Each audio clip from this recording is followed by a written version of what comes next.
Kakak beradik Daluna dan Rahima yang sempat viral diberitakan kelaparan ternyata mendapat perhatian dari semua pihak. Tidak terkecuali Presiden Republik Indonesia Joko Widodo dan PLT Bupati Muara Enim, Juarsa masing-masing ikut prihatin dan menyumbangkan uang sebesar 5 juta rupiah.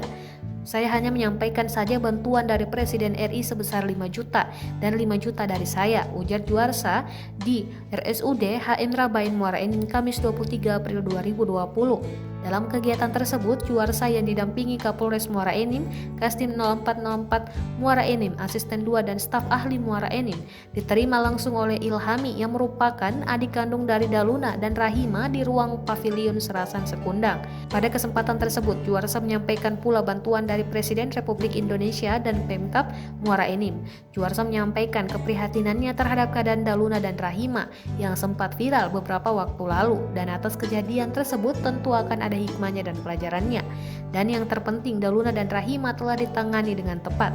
Untuk itu, lanjut Juarsa mengimbau kepada semua warga Muara Enim yang memiliki keterbatasan ataupun keadaan yang sama seperti Daluna dan Rahima segera melapor ke aparat pemerintahan termasuk TNI Polri di daerah masing-masing. Sementara itu, Ilhami mengatakan bahwa kedua kakaknya tersebut memang mengalami keterbelakangan mental sehingga kerap berperilaku berbeda dari kebanyakan orang. Saat kedatangan tim gabungan yang memberikan bantuan ke rumah pada waktu itu, Ilhami mengaku bahwa memang menjadi kebiasaan kakaknya menanyakan makanan atau nasi, apalagi ketika itu memang waktu mereka untuk diantarkan makan. Oleh karenanya, ia menyampaikan permohonan maaf kepada Bupati Muara Enim dan semua pihak atas kejadian tersebut.